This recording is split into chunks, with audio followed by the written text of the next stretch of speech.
Mastodon's Word to the Wise off of their 2017 album Emperor of Sand. This band has been around for a while now, but really starting to get a lot of airplay and climbing up the charts. This song is awesome. Sort of deals with self-destruction in a way, and really talks about us being our own worst enemies and us digging ourselves deeper and deeper into a hole that we can't get out of. We'll also have Brotality with us today, which is a trio of teenagers, and these guys are great. I really enjoyed sitting down talking to Liam, Reece, and Bryce.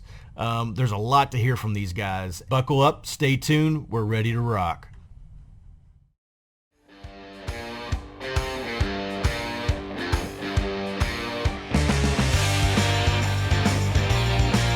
Welcome to the Song and Verse Podcast, a discovery of God's Word, one song and a few verses at a time. Here's your host, Rockin' Odd Todd.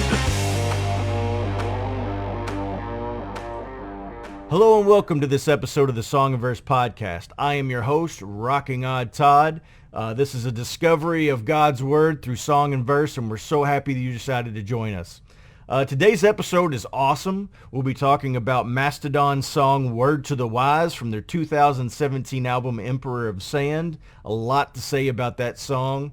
And we'll also be talking to Brotality, a trio of teenagers. They are hard-hitting. Their music just packs a 1-2 punch. It's going to be awesome to sit down and watch these guys. And as you all know right now, there's a fundraiser going on for Alice Cooper's Solid Rock.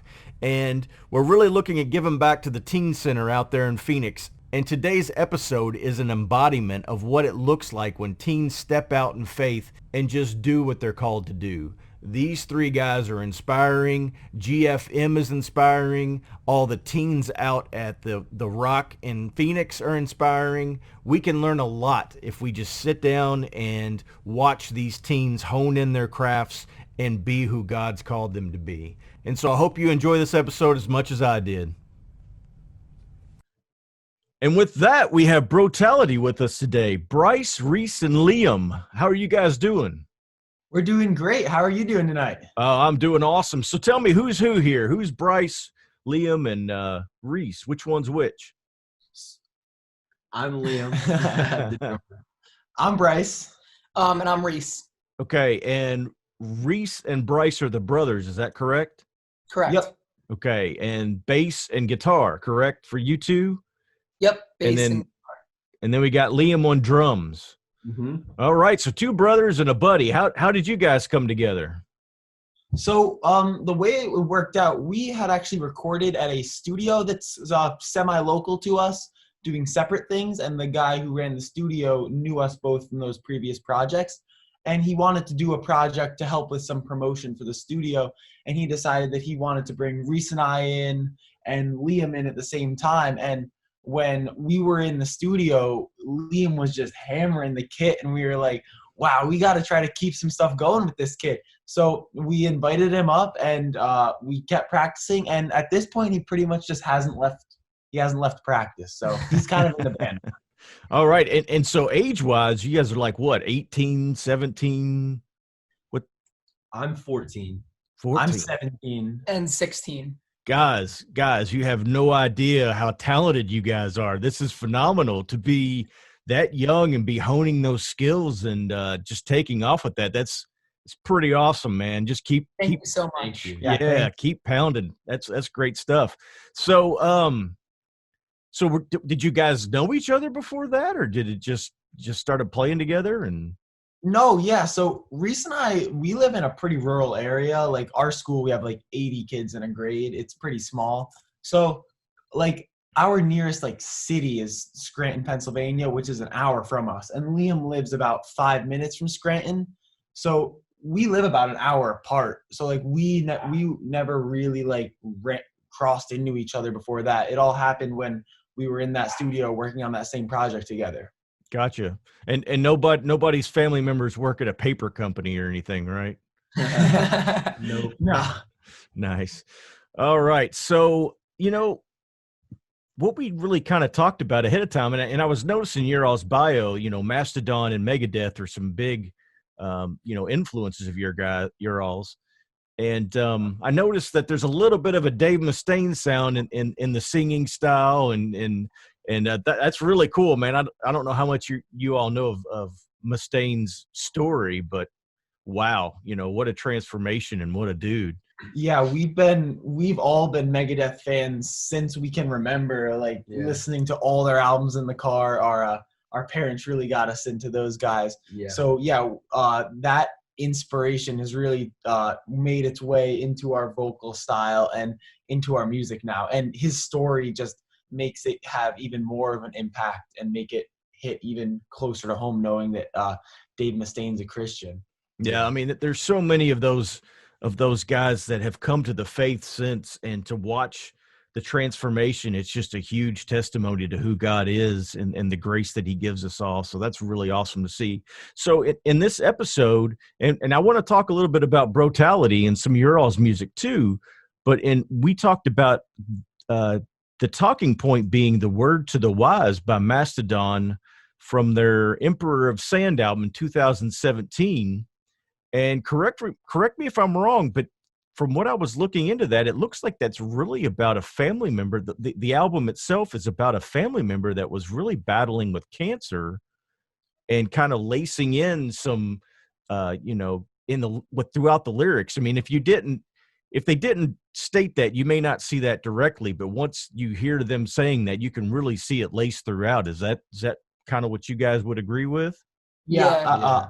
I didn't know any of that because it is subtly laced into the lyrics, but after watching their making of Emperor of Sand documentary, they share how their guitar player, Bill Kelleher, his mom died of cancer while they were making the album, and Troy Sanders, their bass player, his wife was diagnosed with cancer while they were making the album. So it really hit Mastodon hard, and you can really pull that through with the lyrics. Yeah. And I mean, that's a little bit about what we're about here, at Song and Verse too, is just how art and music and dance and, all of the arts, so to speak, are an expression of humanity. And, I don't know about you guys. It sounds like your parents are pretty much on board, but back in the 80s and 90s, metal and rock and stuff had this huge dark cloud over it all, like as if it was something evil. And it's like, no, half the times the dudes weren't singing about anything like that, Yeah. And it's this same type album here. You could listen to this and think that, oh, it's dark and this and that, but really, man, he's screaming out. He's in pain, And so spinning that over to The Word to the Wise, tell me a little bit about what that means to you guys, what that song really means. Yeah. First of all, I absolutely love this song, as do we all, and this album. So before I talk about a little bit about the lyrics, but I just think the song being as good as it is, and as catchy as it is, the melodies, the time signatures, everything just goes hand in hand. And I think it complements the lyrics so well, and it drives the point further home. To me, this song is really about the consequence of living a self-centered and inward-focused life. Like in lyrics like Siren sounding, I didn't hear it, being oblivious to the blaring signals that you might be going the wrong way. And towards the end too, I'd fallen into a pit of lies. I tried to dig around the other side. So you've fallen into a pit and you're trying to dig your way out, which obviously doesn't make sense. There isn't another side if you're in a pit. But I think that lyric is amazing because it's basically alluding to that you need to look up out of the pit, out of the struggle that you're in, that you might have brought yourself into, and look for hope and rescue from up above instead of from your circumstances or you trying to fix all your problems yourself. Yeah, I agree with Reece. And and the line, "I was to blame for all the rain," I think that kind of has he's trying to say, I feel like I was to blame for all of the bad things that have happened, and or all the consequences that have happened. Yeah, and that line, the "I was to blame for all the rain," like he talks about how he dug himself into this hole, and then he realizes that like it's all his fault now that he's hit rock bottom. And like that sense of realization is such a huge shock, because the whole time you think it's like, oh, my job has been wearing me down, or oh, I just can't get along with this person. But then you realize that like that might be because of something you're doing. Like that's a pretty shattering realization. And then right after that in the song, they kick into some riffs that are in 7/4 and 13/4, which are some wild time signatures. And the chaotic nature of those riffs, I feel that really helps to drive home that point where it's like, wow, my world's turned upside down. I realized that it like all of this stuff that I thought was external sources driving me to do, it was me the whole time. Yeah, I mean, I don't know about you guys, but that's in my own personal walk. It's like, man, it's me most of the time getting in the way of myself. Absolutely. Um, yeah, I mean, Alice has like Alice Cooper has a tongue in cheek kind of song called "My Own Worst Enemy," and it's like when you listen to that, it's like that's my walk to a T. I can blame anybody and everybody I want, but the ultimate responsibility, falls on me. And I Yeah. think you're right. I think that's what he's come to the conclusion of in this song. And I think the interesting part for me was, he's found himself at that pit, and he's had that realization. And so many at that point in life are ready to just give up, you know. Well, I've gotten this far down. I've dug myself into a hole that's, massively hard to get into. And I just think of Peter, you know, stepping out of the boat onto the water and eyes on Christ, and then notices all this other stuff and starts sinking and then Christ is right there ready to, take his hand and keep him from drowning. And it's that same type scenario. And, Luke 10:19 sort of comes to mind: given the authority to tread on serpents and scorpions and over all power of the enemy, nothing shall hurt us. And, it really kind of falls into line with the whole Emperor of Sand thing too, with the serpents and scorpions kind of thing. Just made me think of that verse. Yeah. So anyway, when it comes to Mastodon, and we talked a little bit about this, off air, it's like, what are they considered? So I need help. This old fogey here has no idea what all these genres of metal are. I mean, what are they?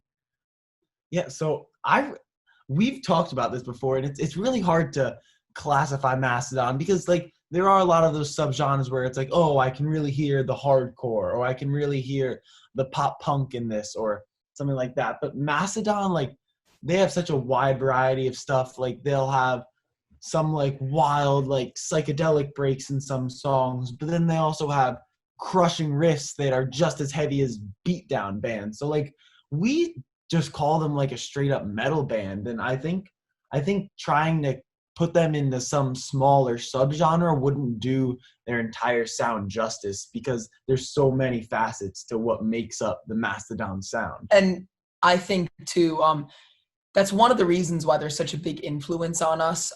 Just like their sound as a whole, we love that idea that like, what are they? Like, we don't know. We've been fans, like diehard fans of them for years now. And we love the fact that I guess they're just metal. And that's a lot of inspiration that we pull from them. Because in our sound, we try to incorporate a lot of subgenres like hardcore or maybe thrash or a lot of progressive metal. But in the end, if you're pulling from different genres and whatnot and different bands, I think it's just a culmination, and it just leads to metal. So, I mean, maybe progressive metal, I'd call Mastodon, but honestly, probably just a metal band. I mean, I think that's really cool that you're saying that, because, I've been following a lot of bands for many, many years, but the ones that make it are the ones that find a way to remain versatile and remain open. And, I mean, you go back and you listen to old Megadeth records, they don't sound like the new Megadeth records. They've progressed over time, and they've found a way to stay,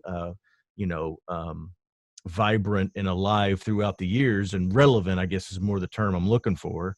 And even those guys from the 70s, Alice Cooper, Aerosmith, Ozzy, Black Sabbath, those type bands, there were some periods where rock and metal wasn't as popular, so to speak, and they made sure that they put some ballads on those certain albums to make sure they still got some airplay. But it's interesting because, I even think of the band U2, and I don't know if you guys have heard much of them, but it's like, over time they kind of went with what was going on and incorporated some of that into the music and were able to stay alive, so to speak. Now you guys are in a little bit of a different category nowadays, and it sort of seems like music is heading into this direction. And correct me if I'm wrong, but you guys have like released a lot of singles, and it's almost a way to keep you relevant at the time. Is that kind of the way you'd look at it, or how does that work? Yeah, we do release a lot of singles because with streaming nowadays and just being able to go, a song just came out, I can go download it on Spotify instead of waiting for it and buying a CD and having that connection to it, I feel like attention spans are shorter sometimes.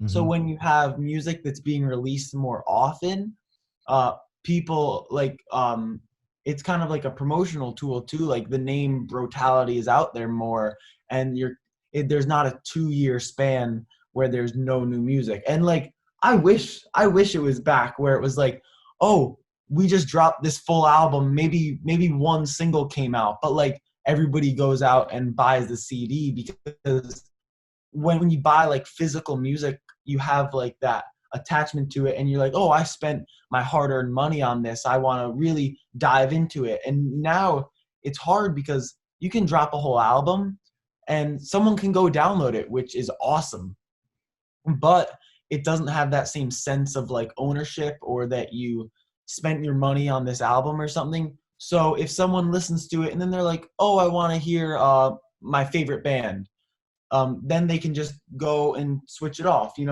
with no here's this CD I just wasted money on or something, It's dispensable. Music is dispensable nowadays. Yeah. You take what you want, and there's no consequence, I guess you'd say.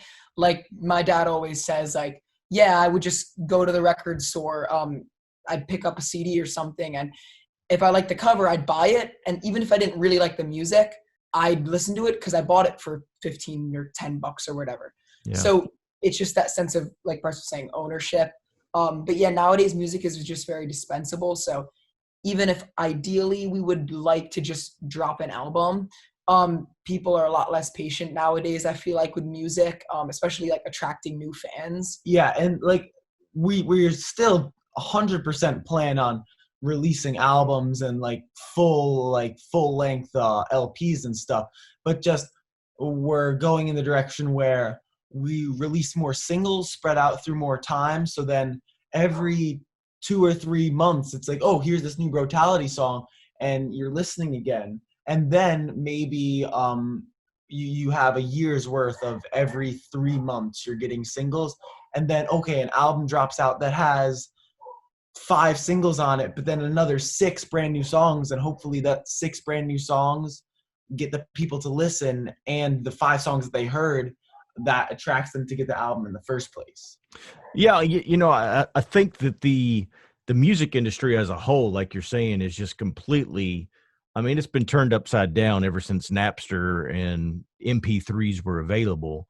And it's kind of a catch-22, because the cool thing about it is when you guys release a single, you've poured a lot of your hard-earned, money, blood, sweat, tears into that single. And, I've often wondered how many times back in the 70s, 80s, 90s, even part of the 2000s, when they were cutting records, how many times was it the production or the record company was we need 12 songs, and they had 8 done, and they just threw together these 4 songs that weren't very good just so that they had them on the record. And so, there's also that catch-22 there. It's almost to the point now where if you're going to release a song, you put a lot into it to make sure that song is exactly what you want it to be. So it's a little bit of both, but I love what you're talking about as far as having a vinyl or a CD or something, because you're completely right. I used to get a paycheck as a kid.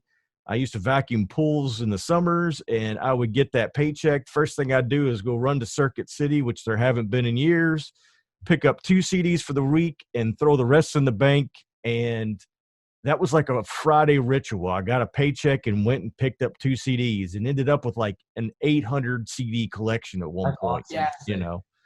Yeah. And Oh, sorry. and I don't even know where they're at anymore. You know, I think sold a certain number of them, put some of them in storage, and it's sort of painful going back and thinking about it, where music is at today compared to where it was. But at the same time, it's definitely a pro and con scenario. And you were about to say something, so I don't want to cut you off. Go ahead. Yeah, like you were saying, there's so much work put into that single. Like at first you're working on writing, like the way we write, we work on writing the riffs first, and then after that we add drums and get all the instruments set up, and then layering vocals on top of that. That takes months to get a song solid, and then you head into the studio for a few weeks to record, and putting all of that time into writing it and then perfecting it, practicing it, and then going into the studio. And it's kind of wild how like, and then you post it and it's just like, oh, a download. Like there's so much work that goes into these songs. And nowadays with the way people consume music, it's just like, it's not the same as like, oh, I just bought a D45 or something. I mean, I'm regular 45. I got D45 terms stuck in my head now. But like, or I just bought the CD of it. It's just like, it's a quick download. And like, I'm not going to say that we're not guilty of it. Like we do that stuff, but like, it doesn't have it doesn't really show the amount of work that went in sometimes to producing a song or an album. Well, it's like having an ebook versus having a book on the shelf, you know, and it's just not quite the same, so to speak. Exactly. Yeah. You know, so let's talk a little bit about your all's actual music, which, you know, I was listening to some of the songs on the site and just really checking out your YouTube page. And the song that really jumped out at me was Salting the Wound. And honestly, this track really kind of goes a little bit into the Mastodon track when you think about it, because how many times do we salt our own wounds and keep ourselves in the same, you know, thorn in my side, ache in my bones year after year, give me relief. And I know a certain amount of that isn't talking about stuff we've done to ourselves. It's kind of got that David feel to it in Psalms, where he's on a roller coaster. One time he's up high and next time he's kind of down low. And so tell me a little bit about the writing experience in that song, because this song's great, guys. Thank you. Yeah, so when I was writing the lyrics for this one, I purposefully didn't want to be like really specific about an exact meaning, or I didn't want to say like this song is about when you go through struggles that only you brought about on yourself. Really, I just wanted it to be about a feeling of when people feel a feeling of shame or guilt or regret or depression, even after like whether they've brought struggles upon themselves or just facing them from the outside, that there's hope in that. I feel like that's a pretty popular message, but it's so important that people know that, because like Word to the Wise says, you're not going to find that relief or that rescue in your own ways, or you're not going to be able to bring yourself out of that or change your circumstances. And one of the lines in there is the one who speaks to me, patience. And I purposefully didn't just say like God as that line, because for me, it's this personal song too. I feel like in a lot of struggles, I would find myself not having patience in it. And I'd be like, all right, get me out of this already. Or like counting the days of like, all right, well, how long have I been struggling with this? Or how long has this been happening to me? Or all of this, and just dwelling on the past and all that stuff, like that just screws you up, and that messes with you, and that brings you down, brings you out of your faith, brings you away from God. That's one of the devil's like greatest tools, I think, just like distracting you by stuff that you've done or things that are happening to you where you question why God would let it happen. So Salt in the Wound is really just about how in life struggles in general, God is there to help you. Whether or not you're a Christian, he's right there waiting. One of the lines that I love the most in the song is right at the end of the chorus. Reece yells, "Give me relief," which is just that what he's saying. It's not like I need relief or I'm searching for relief. It's just giving it up and saying to God, just give me relief. I'm putting it in your hands. Awesome. And so when you guys write, you were talking a little bit about the riffs and the drums and the whatnot. So do you all contribute to the lyrics or how does that work? Yeah, Reece is our lyricist. The way that we write is I'll start out by writing the guitar riffs, and then Reece and I work together on getting the bass part matching with that. And then we usually send like a quick demo to Liam, just the drums and just the guitar and the bass. He works up some drums, and then our next practice we hash it out instrumentally. And then once we get the instrumentals done, Reece goes to town on the lyrics. That's so cool. So you guys do what, a little bit of Pro Tools Audition. How do you all do your recording and then send it over to Liam? Yeah, right now we're using Studio One, just the bundle we got of recording tools. Studio One came with it, but the college I'm going to actually uses Pro Tools, so we're gonna start working with that. Cool, It's been a cool. lot. It's been a lot more difficult with coronavirus and everything. But. Oh, I bet. I can only imagine. I'm seeing all these struggles that these bands are going through, and just not being able to play it with a live audience is killer too. Yeah. Did you guys have some festivals and stuff lined up or local shows? I'm guessing a lot of stuff's been canceled. Yeah, this summer we were actually supposed to go on a multi-week-long festival tour. We were going to hit Creation Festival again. We were headed out to Capstone and Audio Feed to hit all those festivals, but all that got canceled. But it's looking like next year, 2021, if hopefully concerts are back by then, we'll be on the bill for all that stuff. And I'm Matter Fest too. Yeah. Is Audio Feed, is that the one out in LA? That's in Illinois, right? I think so. Illinois. I'm trying. I can't remember what that big one is out in LA. But yeah, that's that this has been. I saw your message, Bryce, about graduating and playing the what, I can't remember the name of the song, but it's like the alma mater riff or whatever. Yeah. And that's where my heart has been. We've got 5 kids, and just to know what they've been through, not being in school, not being really out, it's just heartbreaking, to think about all of that. And so the 3 of you guys, 2 of you guys live together, and you say, Liam, like how far away are you? Like 30, 40 minutes away, or? We're about like an hour. Okay. So, wow. So so you really have to schedule this all out. We alternate practices. Like I come here and they come there, and so we switch like about every week. So it makes it a little bit easier. But yeah, definitely. And so you guys were talking a little bit about depression, and I kind of think the thing that we hear about nowadays is, of course, suicide, but the cutting and bullying and all that kind of stuff. And I noticed that heart support was something that was in one of the articles that was written about you guys, and that sort of a ministry that you guys have supported in the past. What exactly do they do? Heart support, we've kind of worked with them in the past, just individually volunteering for them, and trying to support them as much as we can. Really, they're just an organization founded by Jake Lures, the vocalist of August.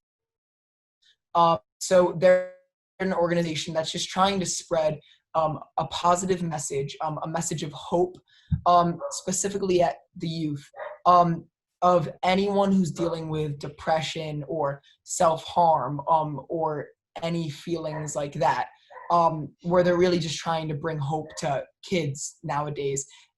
Through music. So they'll interview people of popular bands. They'll tell their story. They have books and resources like that. They're at Warped Tour and stuff. Well, they were at Warped Tour.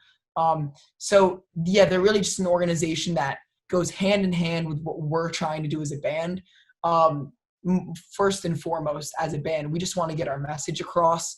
a message of hope to anyone, what doesn't matter if you're a Christian or whether you're anything else, or it doesn't matter. Just a message of hope and positivity to people that aren't feeling those emotions right now.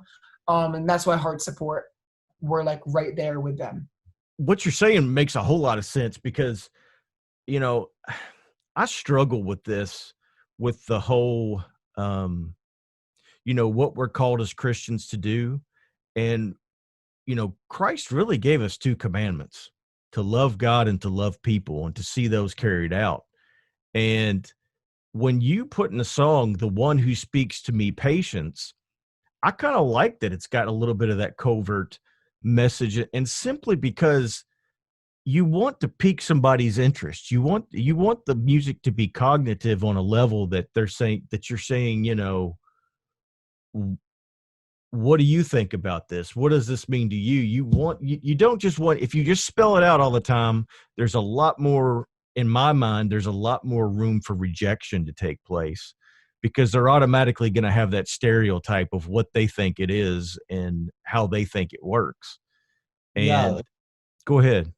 Yeah, like a lot of bands that we love that have been around that like will straight up preach from stage, like that's awesome. Like we love that. But sometimes somebody who's not a Christian or somebody who doesn't have faith, somebody might see that and automatically just shut down or feel like, oh, they're talking about this, something that I'm not even worthy of. Like what we try to do, we like work the message into our lyrics and into our music so that people can like find that from within, instead of us telling people like explicitly about it. People can search through it themselves and then maybe find something even more meaningful. Yeah, we want to reach, like I said before, we just want to reach people, and specifically people that don't know a message of faith or just a message of hope in general. People that aren't happy,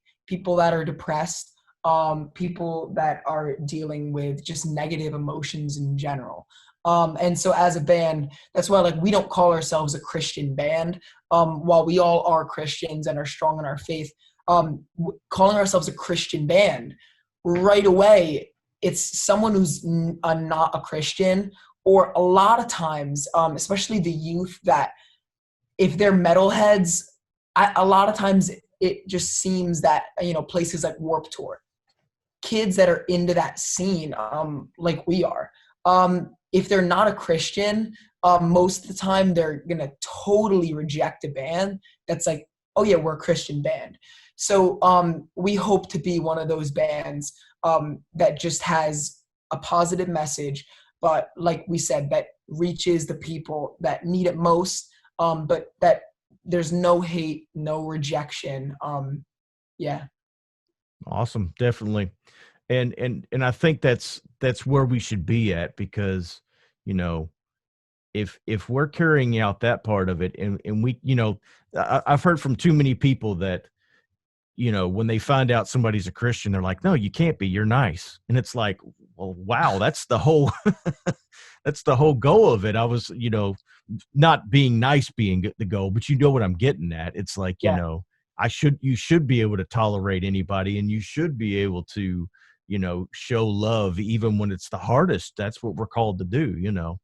Yeah, I mean, like you were saying, a lot of times once people know there's like, once people associate a band as being a Christian band, they'll like totally rule it out, and that hurts because then they can't get the message. Like rooting back to what you touched on earlier in the interview, like back in the 80s, like metal wasn't popular with like the PMRC trying to Oh silence gosh. metal just for a lot of times looking the way they did.